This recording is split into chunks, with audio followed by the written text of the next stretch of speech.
TV 24 news ವಾಹಿನಿಗೆ ಸ್ವಾಗತ. ಗಜೇಂದ್ರಗಡ ನಗರದ ಶ್ರೀ ಹಿರೇದುರ್ಗಾದೇವಿ ದೇವಾಲಯದ ಎದುರಿಗೆ ಭೋವಿ ಸಮಾಜದ ಸಮುದಾಯ ಭವನದ ಅಡಿಗಲ್ಲು ಸಮಾರಂಭವು ಸೋಮವಾರ ಜರುಗಿದೆ. ಅಡಿಗಲ್ಲು ಸಮಾರಂಭವನ್ನ ರೋಣ ಶಾಸಕ ಜಿಎಸ್ ಪಾಟೀಲ ಭೂಮಿ ಪೂಜೆ ನೆರವೇರಿಸಿ ಮಾತನಾಡಿ, ನಗರದಲ್ಲಿನ ಗ್ರಾಮ ದೇವತೆಯ ಮುಂಭಾಗದಲ್ಲಿ ಭೋವಿ ಸಮಾಜದ ಸಮುದಾಯ ಭವನ ನಿರ್ಮಾಣ ಒಳ್ಳೆಯ ಉದ್ದೇಶ. ಆದರೆ ಅದಕ್ಕೆ ನನ್ನೊಬ್ಬನಿಂದ ಸಾಧ್ಯವಿಲ್ಲ. ಬದಲಾಗಿ ಸಮಾಜದಲ್ಲಿನ ಎಲ್ಲರೂ ಕೂಡ ಊರಿನ ಜನರ ಕೈ ಸೇರಿದಾಗ ಉತ್ತಮ ಗುಣಮಟ್ಟದ ಸಮುದಾಯ ಭವನ ನಿರ್ಮಾಣ ತಲೆ ಎತ್ತುತ್ತೆ. ಇತ್ತೀಚೆಗೆ ಮುಖ್ಯಮಂತ್ರಿಗಳು ಬಿಡುಗಡೆ ಮಾಡಿದ ಅಭಿವೃದ್ಧಿ ಹಣದಲ್ಲಿ ಈಗಾಗಲೇ 25 ಲಕ್ಷ ಕೊಟ್ಟಿದ್ದೇನೆ. ಮುಂದಿನ ದಿನದಲ್ಲಿ ಅನೇಕ ಇಲಾಖೆಗಳ ಸಹಕಾರ ಪಡೆದು ಸಮುದಾಯ ಭವನವನ್ನ ನಿರ್ಮಾಣ ಮಾಡೋಣ. ಸಮುದಾಯ ಭವನಕ್ಕೆ ಆರ್ಸಿಸಿ ಹಂತಕ್ಕೆ ಬೇಕಾದ ಕಡಿಗಳನ್ನು ಪೂರೈಸುವಂತೆ ಸೂಚಿಸುತ್ತೀನಿ. ಸದ್ಯ ಮೊದಲನೇ ಹಂತದ ಕಾಮಗಾರಿ ಆರಂಭ ಮಾಡಿ ನಂತರ ಹಂತ ಹಂತವಾಗಿ ಭವನ ನಿರ್ಮಾಣ ಮಾಡೋಣ ಎಂದಿದ್ದಾರೆ.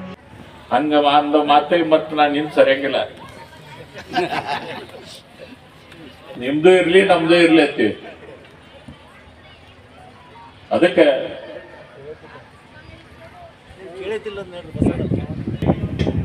ಈ ಕೈಕೊಂಡಂತ ಕೆಲಸ ಏನೈತಲ್ಲ ಇದನ್ನ ಪೂರ್ತಿ ಮುಗಿಸುವಂತ ಒಂದು ವ್ಯವಸ್ಥೆಯನ್ನ ಮಾಡೋಣ ಅಂತೇಳಿ ಈ ಸಂದರ್ಭದಲ್ಲಿ ತಮ್ಮೆಲ್ಲರಿಗೆ ತಿಳಿಸಿ, ಮತ್ತು ವಿಶೇಷವಾಗಿ ಈಗ ಮೊನ್ನೆ ಏನು ನಮ್ಗೆ ಸನ್ಮಾನ್ಯ ಸಿದ್ದರಾಮಯ್ಯನವರು ಕೆಲವು ದುಡ್ಡನ್ನ ನಮ್ಮ ಅಭಿವೃದ್ಧಿ ಕಾರ್ಯಗಳಿಗೆ, ಕ್ಷೇತ್ರದ ಅಭಿವೃದ್ಧಿ ಕಾರ್ಯಗಳಿಗೆ ಕೊಟ್ಟಿದ್ದರು. ಅದರಲ್ಲಿ ನಿಮ್ಗೆ 25 ಲಕ್ಷ ರೂಪಾಯಿ ಹಾಕಿಲ್ಲ. ಇನ್ನು ಮುಂದೆ ನಮ್ಮ ಸರ್ಕಾರದಿಂದ ಬರ್ತಕ್ಕಂಥ ಅದನ್ನು ಕೂಡ ನಾವು ಪ್ರಯತ್ನ ಮಾಡೋಣ.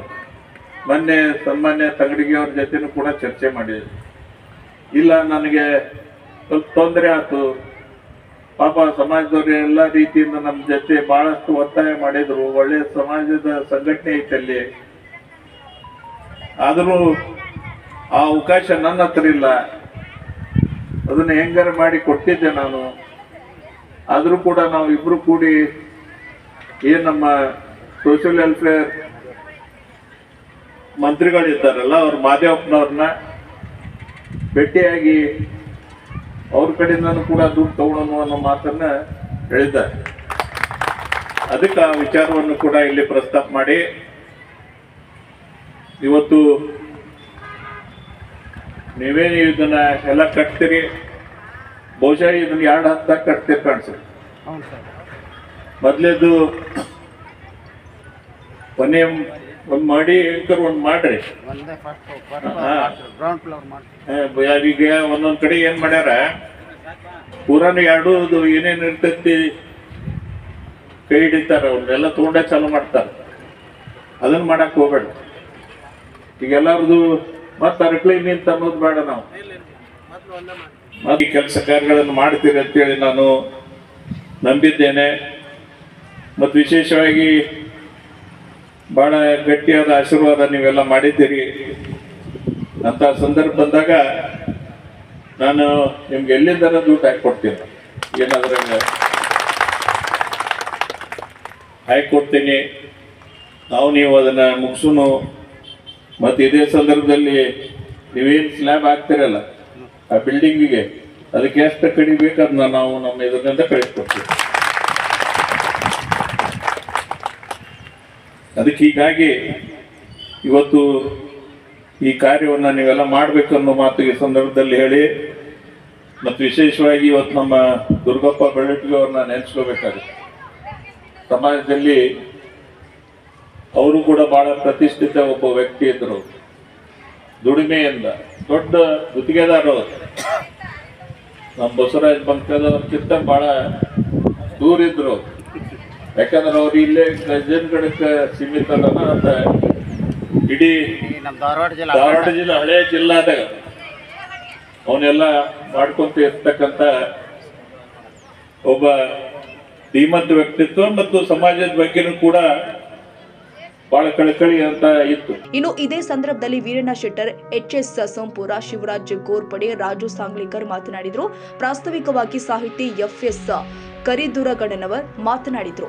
ಕಾರ್ಯಕ್ರಮಕ್ಕೂ ಮೊದಲು ಜೈ ಭವಾನಿ ಮೆಲೋಡಿಸ್ ತಂಡದಿಂದ ರಸಮಂಜರಿ ಕಾರ್ಯಕ್ರಮ ಜರುಗಿದೆ. ನಗರದ ಗಣ್ಯ ವರ್ತಕರನ್ನ ಭೋವಿ ಸಮಾಜದ ವತಿಯಿಂದ ಸನ್ಮಾನ ಮಾಡಲಾಗಿದೆ.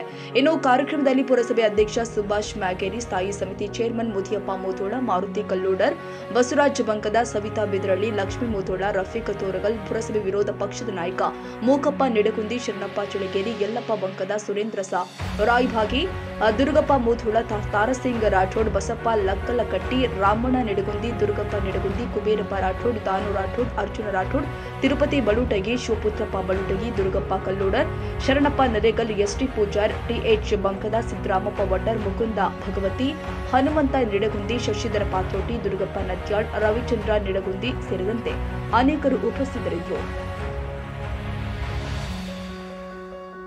ಕನ್ನಡಿಗರ ಮೆಚ್ಚಿನ ನಿಮ್ಮ ಟಿವಿ 24 ಕನ್ನಡ ನ್ಯೂಸ್ ವಾಹಿನಿ ಇದೀಗ ಟಿವಿಯಲ್ಲಿ ಲಭ್ಯ. ಕರ್ನಾಟಕ ಮತ್ತು ದೇಶ ವಿದೇಶದ 360 ಡಿಗ್ರಿ ಸುದ್ದಿ ಹಾಗೂ ಉತ್ತರ ಕರ್ನಾಟಕ, ಬೆಳಗಾವಿ, ಬಾಗಲಕೋಟೆ, ಧಾರವಾಡ, ಹಾವೇರಿ, ಗದಗ, ಬಿಜಾಪುರ ಜಿಲ್ಲೆಯ ಕ್ಷಣ ಕ್ಷಣದ ವಿವರವನ್ನ ಪಡೆಯುವುದಕ್ಕೆ ಟಿವಿ 24 ಕನ್ನಡ ನ್ಯೂಸ್ ವಾಹಿನಿಯನ್ನ ಲೈಕ್ ಮಾಡಿ, ವಿಡಿಯೋಗಳನ್ನ ಶೇರ್ ಮಾಡಿ, ಕಮೆಂಟ್ ಮಾಡುವ ಮೂಲಕ ನಮ್ಮ ವಾಹಿನಿಗೆ ಸಹಕಾರ ನೀಡಿ ಮತ್ತು ಚಾನೆಲ್ ಅನ್ನ ಸಬ್ಸ್ಕ್ರೈಬ್ ಮಾಡಿ. Thank you.